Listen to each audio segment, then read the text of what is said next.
Good evening and welcome to The Insight Tonight. My name is Eugene Kwach, and of course you're watching GBS TV Africa on The Insight Tonight. Well, tonight we delve into a critical discourse, particularly about two people, and of course that is two leaders of influence, Raila Odinga and of course President William Ruto. And President William Ruto, of course, navigating a tenure marked by ambitious promises, economic challenges, and a push to redefine governance. We're also going to look at Raila Odinga, a steadfast pillar of opposition politics, now eyeing a continental leadership role, sparking critical questions about the future of Kenya's opposition. And of course, there are a lot of other questions. Will he make it? How is the election going to happen? And so many critical issues around Raila Odinga's candidacy, including some people saying that he should not actually join the role. While we do not do this alone, we have critical issues to discuss, and of course I have two guests here with me. My first guest is called Eric Naibei, who's an advocate of the High Court, joining us for this conversation. And of course we also have Eli Donyango, who is a researcher and a commentator, joining us for this conversation. Thank you so much, gentlemen, for joining us for this conversation. And Mr. Naibei, let's just begin with this. It's been long since you first joined us on this show. Sure. Yes. I'm well, and thank you very much for inviting us. Yes. Let me start by wishing every Kenyans happy Valentine's. It is a day Kenyans are expressing love, and I'm glad to be here this evening. Indeed, it's a happy Valentine. I don't know what you have. Yes, sir. Thank you very much for inviting me once more. Yes. To this show, Yes. The Insights. Yes. I would also want to wish all Kenyans, and wherever they are, happy Valentine's Day. Happy Valentine's Day. Yeah. Thank you so much. Let us just begin this the Insight Tonight. But of course, before that, to the Bwanda before is our SMS line. You can find us at Kwach Official at GBS TV Africa. That is where you get to engage and converse with us. Let me start with you, Eli Donyango. Yes. Raila Odinga is contesting for the AUC position. Yes. From where you sit, how do you view Raila Odinga's candidacy? Well, there are three candidates: Mr. Mahmoud Ali Yusuf from Djibouti, and Mr. Richard Randriamandrato from Madagascar, alongside Honorable Raila Odinga. Okay, from my perspective, I think of the three, Raila is a pedigree higher in terms of diplomacy and maybe pushing us African interest on the international stage. But you know, this is high-stake politics, regional interest and geopolitics take center stage, so you never know. And for me, I think of the three, Raila has navigated the entire continent looking for votes. For the other two, well, apart from social media hype, mostly from Kenyans, I haven't seen them done much, that I would say. I saw Raila even up to, as late as yesterday, he went to Burundi. And not even at the State House or Palace, he went to look for Burundi president, wherever he was. And they had a meeting. So I think of the three, Raila has the best, stands the best chance, but you never know. So apart from the clout, what else does these people don't have that actually Raila have? Okay, the other thing about Raila, the reason I say Raila has a pedigree higher than these other people, what Africa needs now is an AU chair who will meet world leaders at world stage in whichever forum and push African interest without fear of anything. And that is what makes Raila stands out. But, so speaking from statistics, does he stand the chance? Does he have a chance? Yeah, from statistics, we don't have statistics yet, but I can rely on what his secretary said the other time, at least none other than Elkanah Odembo, who said so far they were confident of around 28 states. And no, of the 54 states, around 6 are not going to participate for having taken part in coups. So it will be around 49 or 48 states. So that essentially means if at all Raila has 28, as the secretaries were alleging, he only needs 5 to cross the line. Okay. which can easily be achieved for the last 2 days they have come to in Ethiopia. Okay. Which means chances, there's a high probability that if they are for Raila, I can get that in round 1 without having to go round 2 or round 3. Okay. Because the rule is at whatever stage of voting, even if they are left 2, the winner must get 2/3. That is the rule. Okay. Yeah. Thank you. Wakili, we're looking at Raila's AUC candidacy, and maybe I can bring you in. How do Kenyans view this? What is the perception of people outside there when some of the people actually are posting, we do not want Raila, actually do not actually vote for Raila Odinga. He's a con man. He's actually, he was against the revolution the Gen Z's had. And so there's been a lot of things actually. You've been in Kenya. And generally, how do you view Raila Odinga's candidacy? Thank you. Maybe before I answer that, just to echo what he has said, Yes. in terms of numbers, I think there is confidence that he has campaigned widely. Yes. Compared to the other candidates, he has actually done well. Yes. Reports indicate that at least I think 19 African presidents, heads of state, have endorsed him.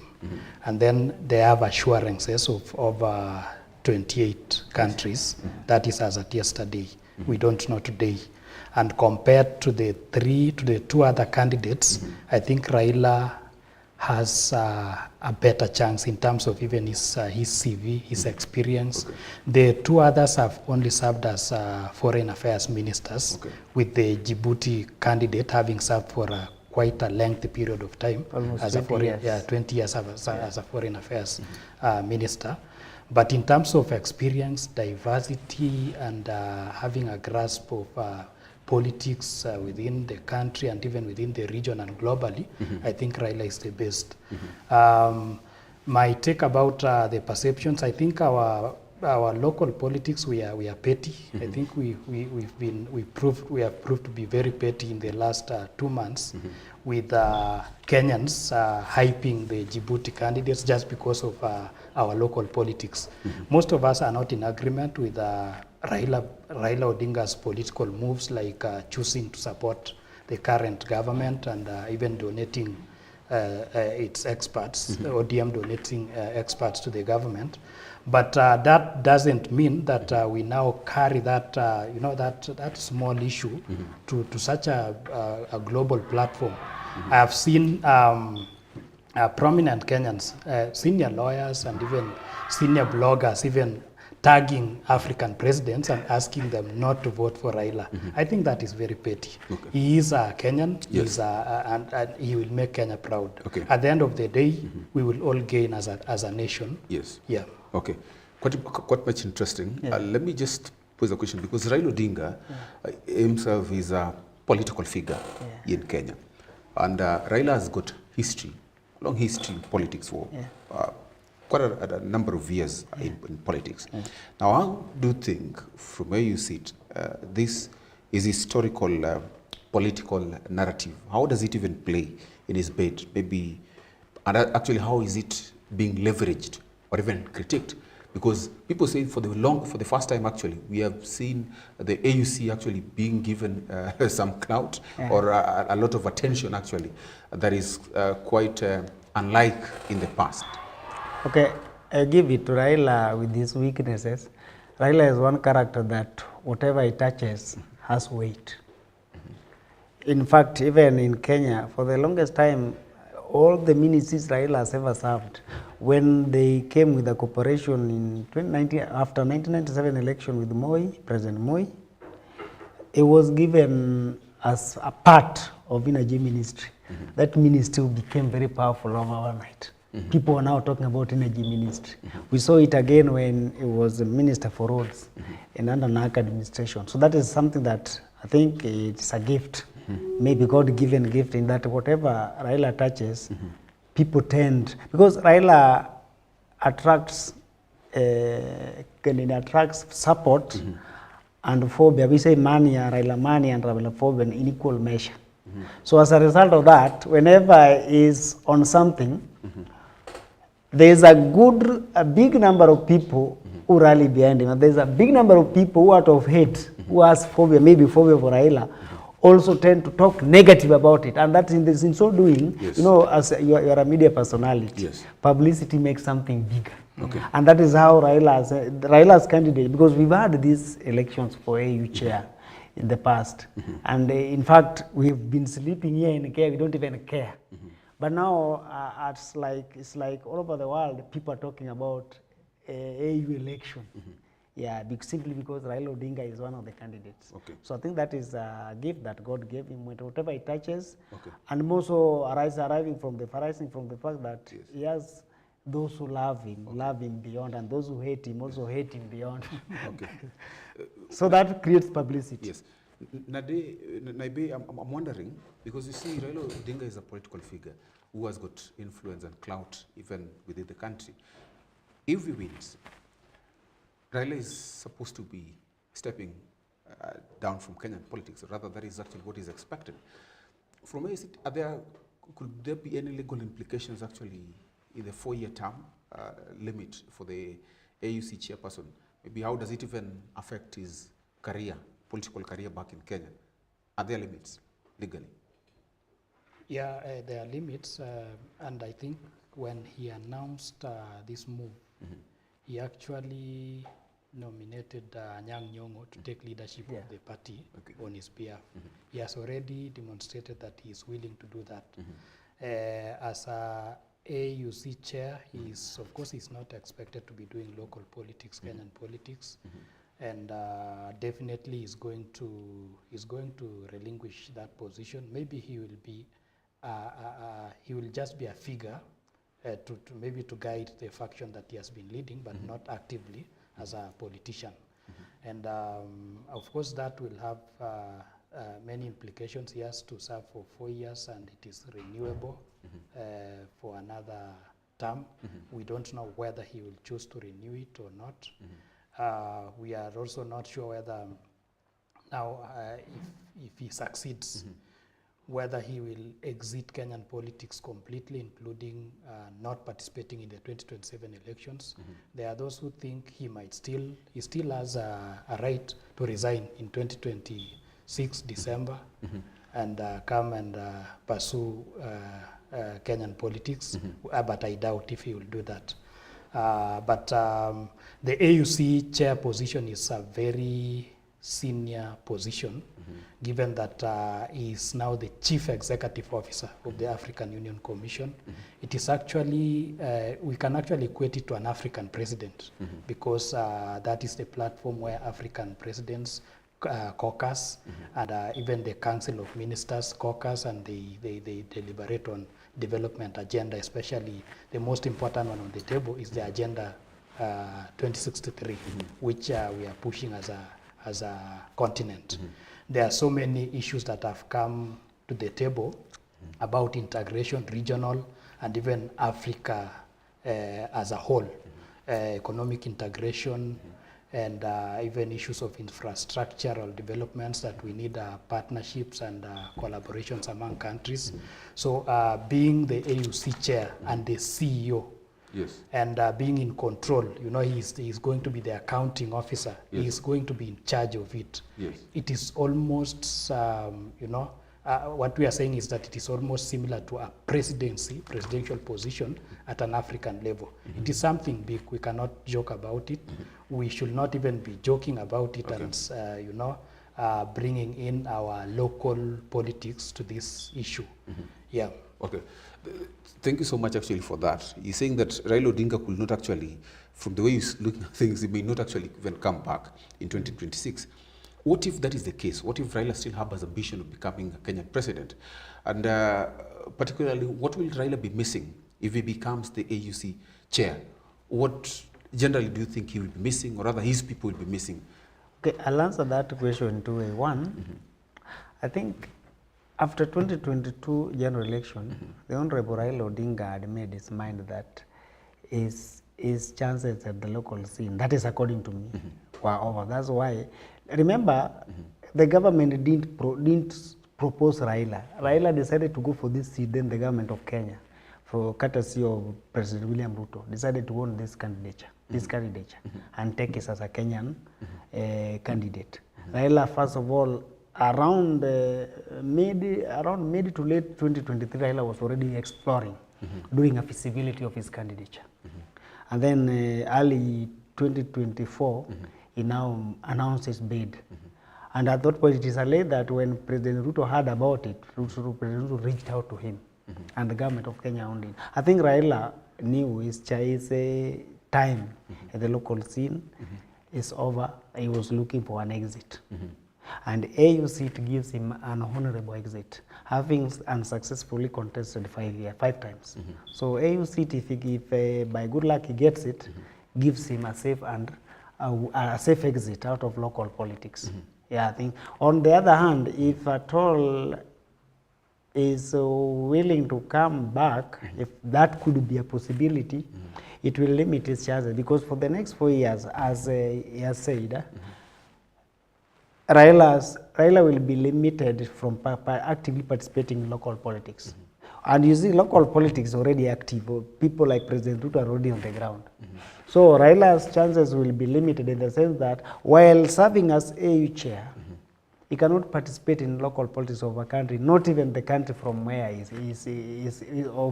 from where he comes from, because that would be meddling into the internal affairs. He's the CEO of Africa. He'll be meddling into the internal affairs of that particular country. Now Raila, as the chair of the African Commission, will be meddling in affairs of Kenya, because it should be now be above Kenya. So that would make it very tricky for him. You can't you can't resign a few months to election and come to compete against candidates who have been on the ground for the last for the last 4 years or 2 years, 2 or 3 years or so. So it will be very difficult, if at all, he still has that opportunity. But from where I sit, I don't think Raila still has that urge to contest for presidency in Kenya. Raila was already looking for exit. That's why he decided to go for this seat. And he started secretly even before the government of Kenya knew about it. Yeah. Thank you for that. As we come to the end of this conversation about the Raila Odinga's candidacy, maybe what will happen? Because Raila Odinga being at the helm of Kenyan politics, and you know it, has actually helped a lot of people rise into the political scene, including the current president. And so many people actually who are in the political scene attribute their political clout to Raila Odinga's support. What becomes of ODM? What becomes of Azimio? What becomes of all these politicians who have always depended on Raila Odinga? Thank you, Eugene, for that question. I think for the first time, we will not have candidates riding on Raila Odinga's endorsement and the clout that you have to just pledge your loyalty to Raila Odinga to be endorsed or rather to be voted for. Yes. I've seen someone even commenting that the reason most of these ODM MPs are now in Ethiopia, they want to take pictures, photographs for use in 2027 elections, so that when they go back to the villages, to the ground, they'll be telling people, look, we have taken Baba to the AUC, give us a seat. So that we go and help him. Yeah, we've helped him. We want to go and help him. Yes, we now want to go and help him. Yeah, so I think for the first time, on the part of ODM, Azimio, I think now, Kenyans will have a chance of voting for them based on their capabilities, the manifesto, not based on endorsements and those party tickets that they are given. But on the part of this other political divide that has always feared or rather voted against Raila, we will not have people waking up very early in the morning to go and vote against Raila, to vote for bad candidates just to punish Raila Odinga. For the first time, I think the equation is going to be balanced, such that Kenyans will have a very good platform to choose from. And I think definitely it will be William Ruto versus the other side, which we don't know at the moment, who is going to be the de facto leader in the opposition wing. Yeah. Thank you. You have a few words before we go for a short break? On that, I think I agree with him entirely. Raila I just having said earlier that Raila was prepared for exit from local scene. Raila has given ODM a lifeline. How has it done it? By incorporating ODM into government, Raila has worked for survival of ODM without him. Chances are very high. If Raila gets this seat, I can bet you ODM and by and large support base of Raila will translate, a good number of them will translate Ruto, to really William Ruto's votes. That I can bet you. And in so doing, they'll form a coalition, a pre-election coalition. Remember, Ruto is also a schemer, and somehow I think they are scheming together with Raila. Ruto is bringing the likes of Mudavadi to fold their party so that UDA, they become members of UDA. So it becomes very easy, ODM to be the main partner in the next coalition. So ODM, you see the politics that ODM is playing now, they are saying they are not in government. They just donated members to the government. They donated experts. Experts to the government. So yes. that is a strategy. Yes. ODM want to remain a distinct party, yes. so that come 2027, yes. as we approach election, ODM will make a coalition with the UDA. By then, the parties that were making alliance with the UDA will be part of UDA. So it will be very easy for William Ruto, while defending his seat, yes. to have one major partner in ODM, while those other many parties are now part of UDA. Yes. Yeah. Thank you so much, ladies and gentlemen. Thank you, of course, Wakili and Eliud, for joining us for this conversation. We are still continuing with the insight tonight. Well, to the 144 is our SMS line. We're taking a quick short break, but we'll be right back.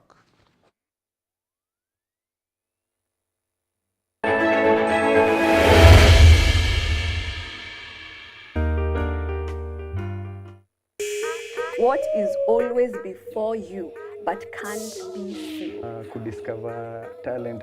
Kudiscover. Ulijuangaje like unaweza imba like Kini Trace Jumi Kipchoge kwa ngoma na mfala wananidis na wanabonga kwa ngoma, mafanjo wananipenda ndo nazidi kwa roga, wenye walenjaribu mazee walishachoka na nikozabe meditation naendelesha generation niliofanya kalki. Wewe at 1 year old ulikuwa unafanya nini?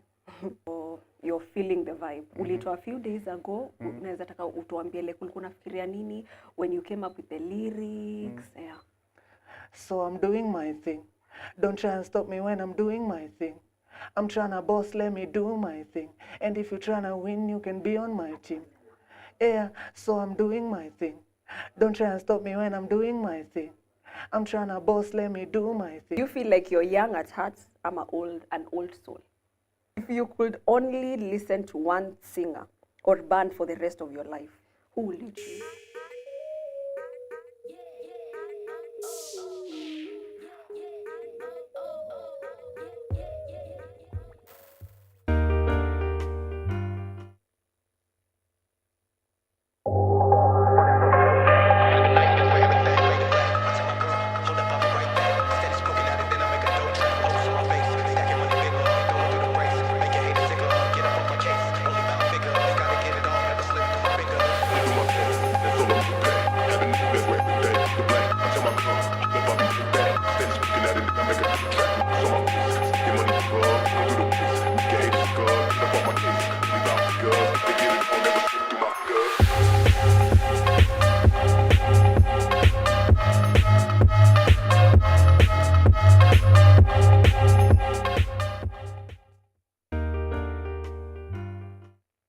And the question of the day is, can you survive without internet? Ngumu, plus kuachilia hizo story tu zote zikupite ni ngori. Niwaambie ukweli. Like hii ni kama kuambia mtu mwenye alikuwa amezoea kushindana nguo, mwambie toa nguo ushinde uchi. Hiyo huku atriki kwa sababu sasa like ilikuwa imekuingia kwa kichwa kabisa. Mimi nimesomea day school na niocha. So kukuwa na simu hadi ni ile katururu, si smartphone, ni ile katururu. Sasa unaweza kaa holi ya bila simu. Kuspend hii most of the time kwa simu. Also you need to run skills. So nilikutana na later hapa nikapply huko. And then I started learning skills. Digital skills. Yes, hadi siku mbili haiwezi. Kwa wiki naachilia hata kama ni siku mbili ama sometimes na extend tu wiki nzima. Napata shiki simu yangu.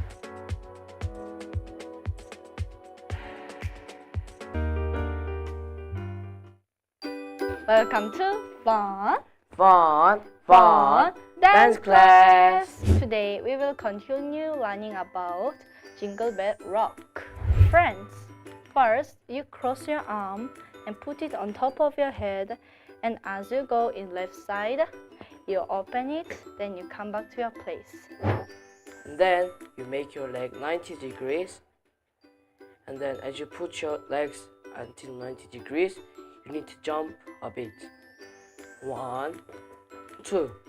Then as you jump a bit, you need to stretch your hands downwards.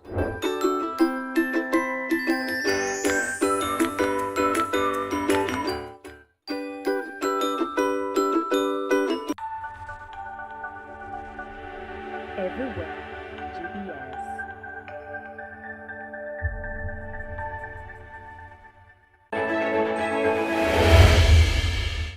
Thank you so much for joining us again for this conversation on the Insight, GBS TV Africa, with me, Eugene Kwach, coming to you every Friday from 7 p.m.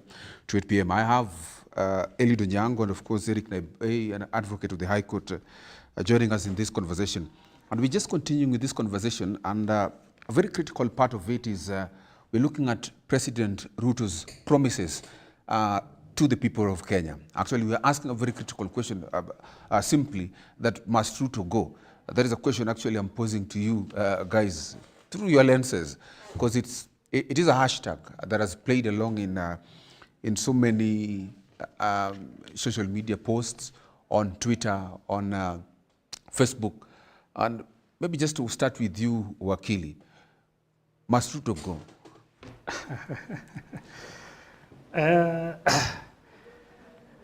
Yes, but there is a constitutional process for removing a president. I must put a rider because nowadays we are not sure. We are not sure about our security. We are not sure about what might happen after this show. But whether Subaru is waiting for you. Yeah, the message, the hashtag Ruto must go, is just an expression of anger by Kenyans who are angry, who are tired of heavy taxation, a bad economy, corruption. In fact, it was yesterday or today. Yesterday, there was a survey by Transparency International, where Kenya is ranked at number 140 something out of 180 countries, and the score is 32 out of 132% in terms of corruption perception.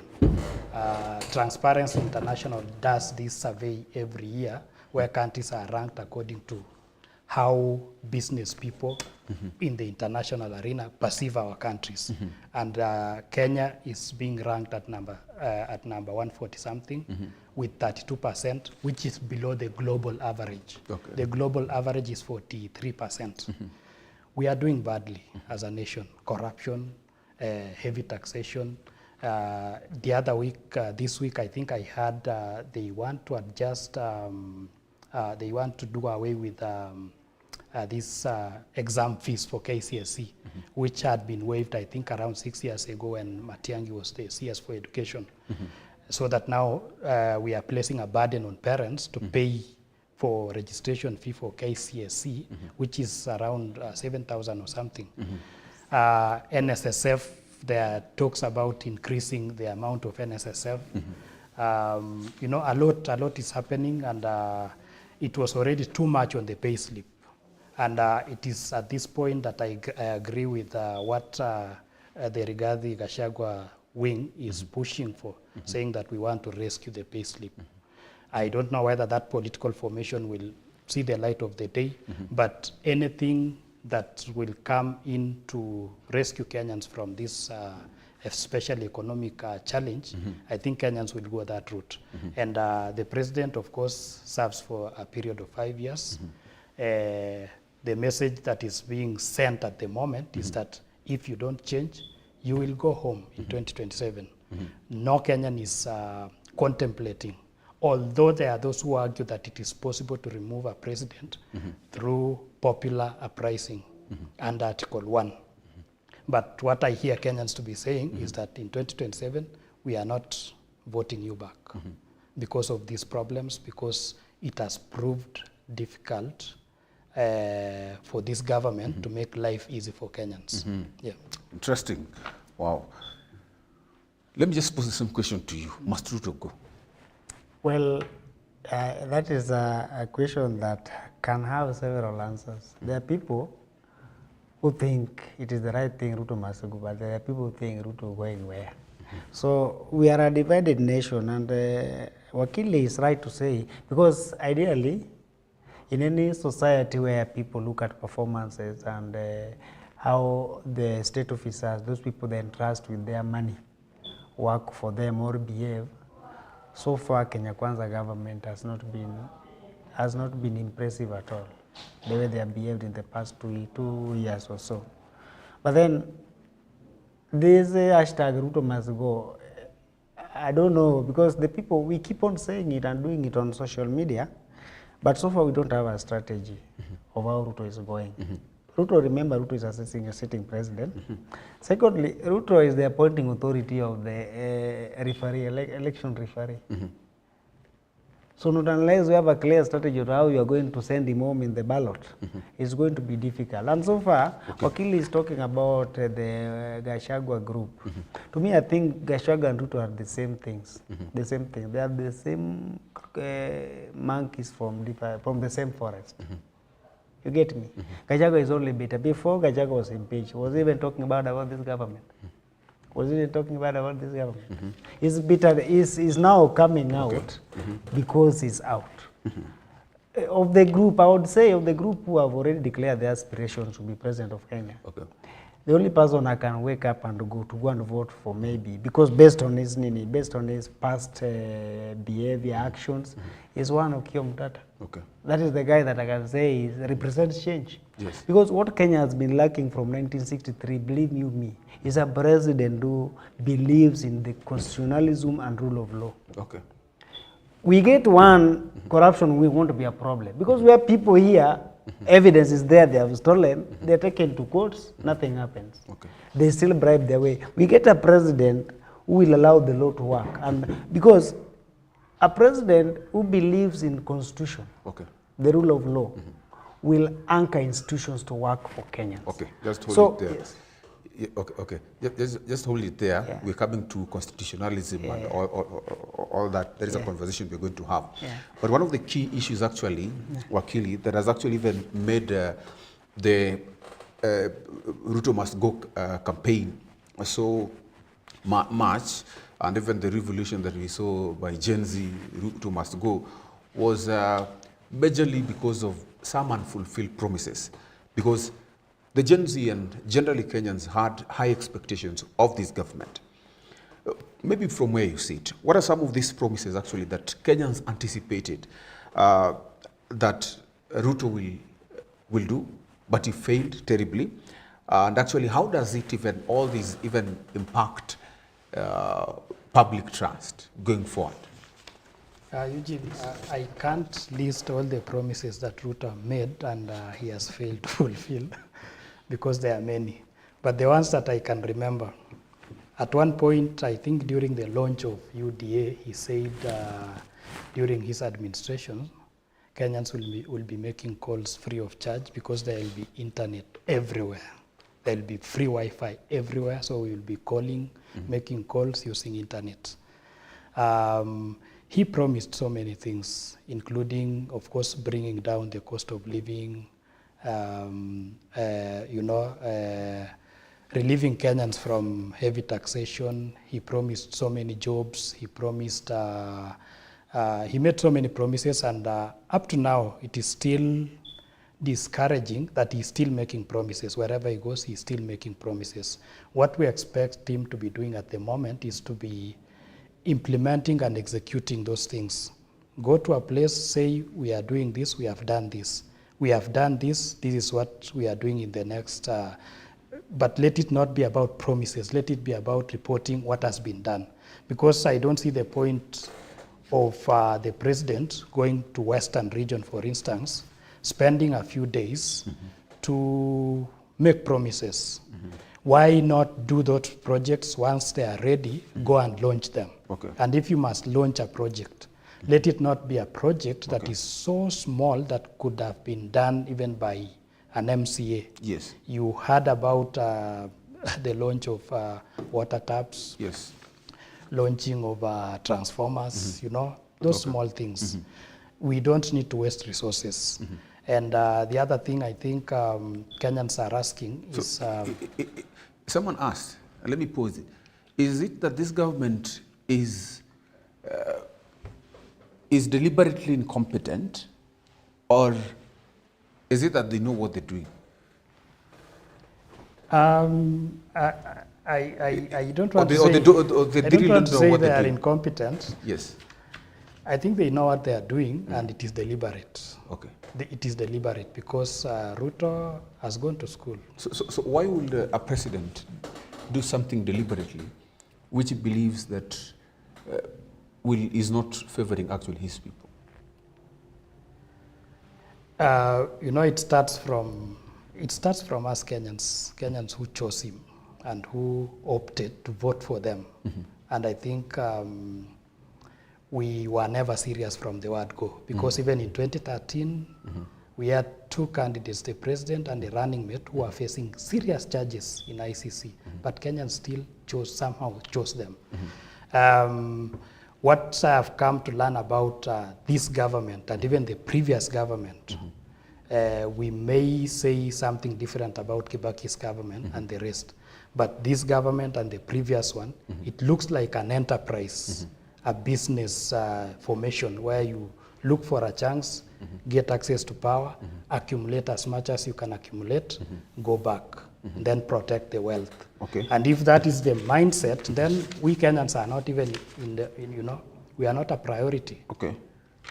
So it is very unfortunate, Okay. but we have options. Okay. He has mentioned one. Okay. We have David Maraga. Yes. He has not declared, but we have options as Kenyans. But somehow Kenyans galvanize themselves around these candidates. Yes. For one reason or another. Yes. And I believe the reason is that we as Kenyans, we are as corrupt as these leaders we are electing. Yes. That's why we lack the moral authority Okay. to even, question and even doubt them when they lie to us in the face of the cameras. Okay. Yeah. Okay. Quite interesting. Let me just come to you and also pose to your question surrounding President Ruto's regime, because it has actually faced a lot of oppositions. But one major, and of course, opposition that we know has been that which has been led by Raila Odinga. But of course, we also have other opposition figures. So from where you sit, do you have maybe a significant impact that even the opposition have now done to ensure that the government is put in check and is actually working for the people and not for its stomach? Actually, based on allow me to use the Constitution. Yes. Though I'm not a lawyer, but as a researcher, I think I have a good understanding of the Constitution. Based on our Constitution, we are a pure presidential system. So in a pure presidential system, there is no opposition per se. Both the majority and minority in parliament are supposed to oversight the executive. But this is not happening because what the first thing President Ruto did as a politician, and Ruto is more of a politician than a leader. So what he did first as a politician, he ensured that he has control of both the houses. You see, so now it becomes difficult. You see, just recently now High Court ruled that Azimio ought to have been the majority.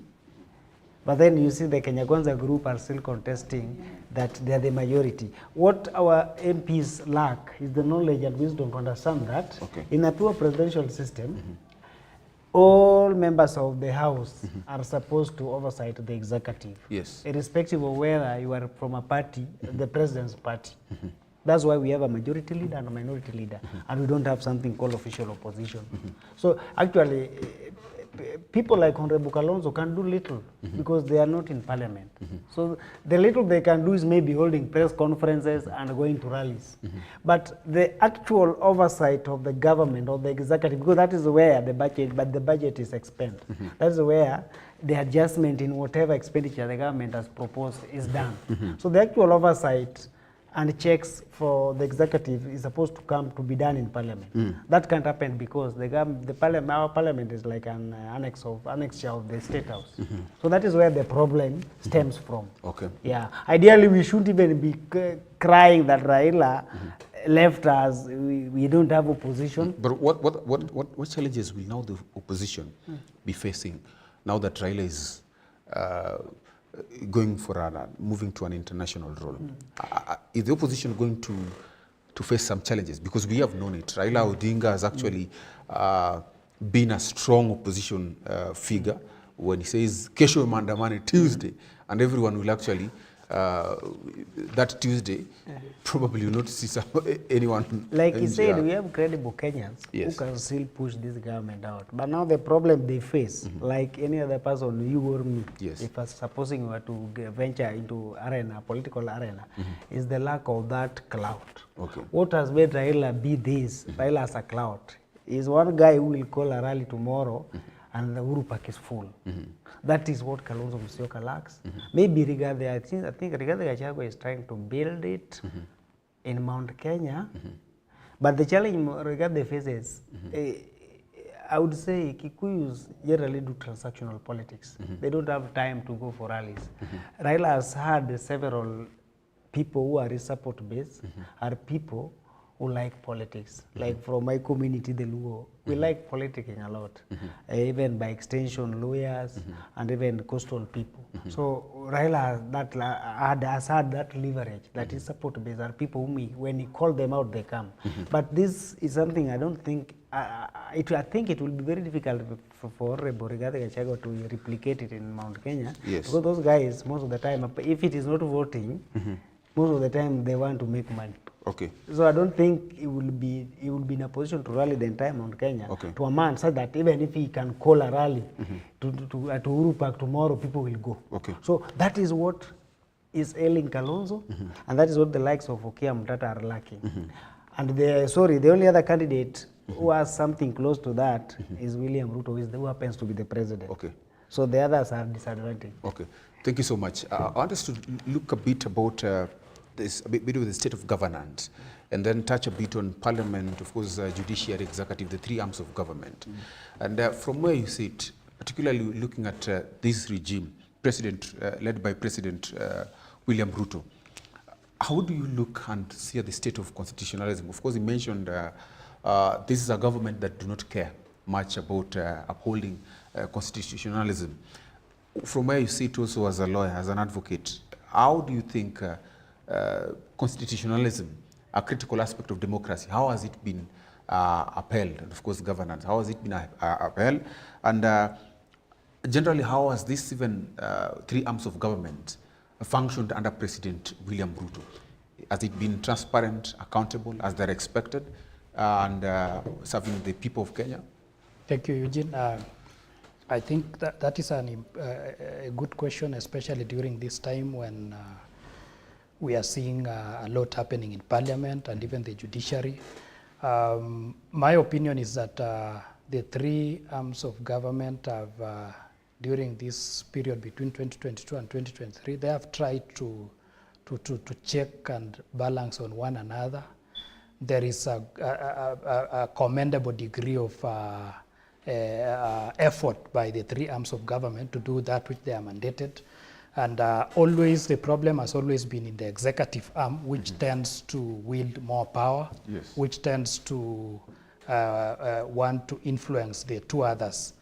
As far as recent decisions from the courts are concerned, we now have two former governors who have been convicted of corruption. I think the judiciary is trying. We have seen very high impact orders like the one... Which are these two governors, former governors? Former governor for Samburu, Lenol Kulal. He was found guilty late last year. And then the recent one is Waititu. I think early this week. Whether it's a political issue, it's a question for another time. Yes, but that is the judiciary. It is a judicial pronouncement, and we commend the judiciary for that. And even the decision made against the Speaker of the National Assembly's decision to declare Kenya Kwanza as a majority. I think it is a bold decision again from the judiciary. We have problems, but they are trying. As far as Parliament is concerned, I think we still have it is still the weakling, because Parliament seems to be working at the whims of the President, as opposed to what we expect of them. Parliament is actually, the way you say it, supposed to be checking on government, on the rest of the arms, uniformly. It doesn't have to be the opposition within Parliament doing that. Parliament generally is mandated to check, to oversight the rest of the arms of government. But the kind of Parliament that we have, I think to a large extent there is a problem, both at the National Assembly and in the Senate. In terms of respecting the rule of law, there are still divided opinions about what the Speaker ruled the other day concerning the decision by the High Court. But I've also read somewhere that there is an appeal that has been lodged by, I think, Ford Kenya and others against that decision. But as far as the ruling is concerned, in my opinion, the Speaker has power to still make a pronouncement on who is the majority in the National Assembly. He still has that power, and even the High Court judgment did not take away that authority from him. What the court did was to annul the previous communication by the Speaker, but now it was still incumbent upon this Speaker again to make another communication, which he did. And he did based on the current status of how the political parties have shifted and how the balance has tilted. But there is one important aspect. The High Court faulted him for occupying two positions concurrently, being the party leader for Ford Kenya and also serving as a Speaker. And the pronouncement is that that is unconstitutional.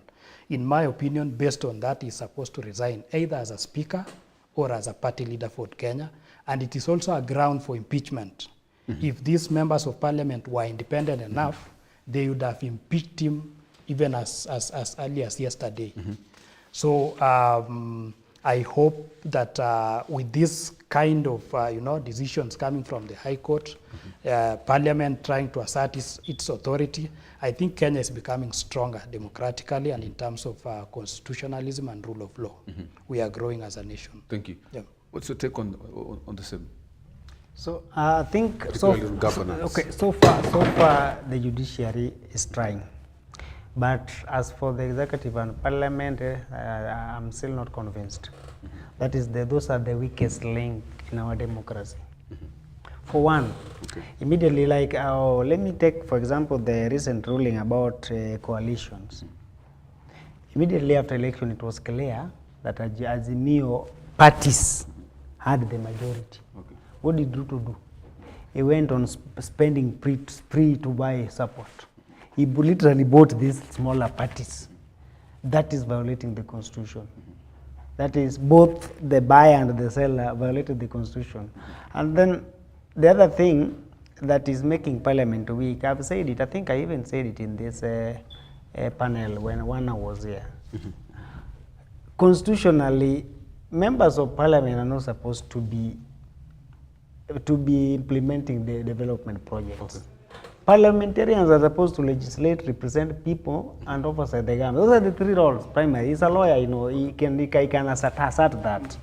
The problem we have MPs who are mini CEOs in their constituencies. They are mini governors, courtesy of CDF. We should do away with the CDF. You know, executive implement policies that are enacted in parliament.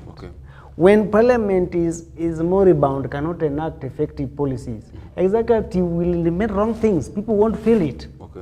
What we should have MPs who have time to even do research on agriculture, research on health, so that whatever policies or motions they bring in parliament are things that are moving Kenya, transforming Kenya and moving Kenya forward. But now we have MPs, some from August 9th, when parliament was when the new parliament was sworn in, have never uttered a word in parliament. But you see opinion polls ranking them as the best because they are distributing bursaries, they are building schools, health facilities. That is not their role. For example, agriculture and health are 100% devolved. Why would an MP go and build a health center or a dispensary using bursary? And yet that is the role of the county government. So we should do away with CDF so that we let MPs concentrate on legislation, representation and oversight to the executive. If we do, that one alone tells you that we don't respect our constitution. So that is where the problem lies. Thank you. Perhaps a very last question as we come to the end of this conversation, maybe is how is our political system or governance actually evolving under President Ruto and even in the future? And particularly, let me pose a question on policies. He has mentioned policies actually. We have had a lot of policies and some of them largely affecting our economy. How will these policies being affected by President Ruto's regime, how will they affect the future of Kenya economically? The ones that we have now, the SHI, the SHA, the SHIF, and of course even the housing, the housing levy. We also have a conversation on tax. For the longest time, we have been seeing tax policies actually that are inconsistent. Today we have this, next year we have this, and then these policies. So generally, how are they affecting or impacting going into the future? Can we have a government which can come and then annul all of them, and then the future, we can have a better future? What is the impact generally? What do we expect? I think we are in a very terrible situation in as much as policy formulation and implementation is concerned, because if you look at what this government has been pushing forward from 2022, most of the policy decisions and which have even been translated into legislations in parliament have been questioned in parliament, not in courts. Some of them have been reversed, and most of them are unpopular among Kenyans, even the SHA. And I'm worried that going forward, this is going to impact the future generations, because if we are to sustain some of these policies, it means that we are not careful about the future generations. We are overtaxing Kenyans. We are collecting a lot of money, for instance, for the housing levy, which I'm told part of the fund is actually has been used, has been put in money market fund, because government is unable to consume and utilize it very fast in building these houses. But look at the entire project, the housing project. Is it really affordable to tell a Kenyan to buy a house worth 3 million? An ordinary Kenyan struggling to pay 6,000 shillings per month or even 10,000 to buy that house. It is not practicable. So I'm worried that this kind of policies, which are being questioned not only through the judicial process, but also being unpopular on the ground, I think the next regime, if at all a different regime is to take over from 2027, it will be an uphill task, reversing them and trying to recalibrate the status. And I believe that if government doesn't listen, because most of us are asking the president to just listen to what Kenyans are saying. Listen and make a turnaround. There is an opportunity to change. There is a chance to start over again and to just go as per the wishes of Kenyans. Okay, thank you so much. We've come to the end of the show. I want to give you to give your parting shot. But of course, this is your question on how the integration of the opposition members into Ruto's government, has it helped or hindered the image and actually the re-election chances of President William Ruto, from where you sit? The integration of opposition MP or opposition politicians into his government somehow stabilized the government. Ruto's government was on the knee towards August 2024. But injecting Raila's team somehow cooled things. And to some extent, I would say, I'm not sure of the other four ministers or CSs that were appointed from ODM, but I can say to some extent, John Mbadi is trying at the treasury. He's trying to, I think one of the things that he's trying to do, what is ailing Kenya so far, he talked earlier about policies, is that Kenya has unpredictable tax regime. When you have unpredictable tax regime, you affect investment. Investment confidence in your country goes down, because who will come to a country where they know that tomorrow the government will wake up and say, we have levied this tax? Tomorrow they wake up, we have levied this tax on this and this and this. Nobody will come in such a place. Like, for instance, housing levy is a tax. It's not a donation, it's not a statutory deduction like NHIF or NSA. That is pure tax. Yes. So, tax regime, we must have predictable tax system in this country. Yes. That for the next 20 years, when you come to invest in Kenya, yes, you know you are coming to this kind of taxing system. Yes. Yeah. So the first thing I think Badias is trying so far is to streamline our tax regime so that we have a predictability. Okay. So on that, I think is trying. Okay. And then the other thing, I told you earlier, that both Raila and Ruto look for survival post-Gen Z demonstrations. Okay. So incorporating ODM yes, somehow may work for him in 2027. Thank you so much. Sir, we talk about Ruto's regime, a bit about his governance, ways of governance. And of course, Ruto must go is a conversation people are having everywhere. But still, in as much as Ruto must go, but I want to ask you, what can make Ruto stay? What are some of the, apart from the criticisms, what are some of the tangible achievements actually that you can say that Ruto can actually point and that could actually even sway voters from where you sit, 2027? From where I sit, as we also give a parting shot. Maybe the reason Ruto may stay, of course, is because of the political games that he has played with the opposition, and the way he actually managed to cool down that uprising that came up last year in June, and. But the most important one, because it is good to give credit where it is due. There is a way he has managed to cool down political temperatures to an extent that Kenyans can now do business. Okay. And I think that is important. What Kenyans want is just a space to utilize their talent, their skill, their opportunities to make income. Okay. If you can manage that, and just do that which is basically expected of him as a president, he can still sail through, because Kenyans are very busy chasing after what they need to put food on their tables. Okay. So my prayer is that he prioritizes economic aspects of his manifesto, which was branded very well, the better bottom-up economic model. If he gives that priority and cools down political temperatures, then there are chances he might still lead us. But what we are asking for is listen. Okay. Just listen to us. Listen to us. That is the call of Verikna Bay. His last words, of course, here on The Insight Tonight. That comes to you every Friday from 7 p.m. to 8 p.m. My name is Eugene Kwach. On behalf of everyone who has made this a success, we wish you a very good night. This is GBS TV, and you're watching The Insight.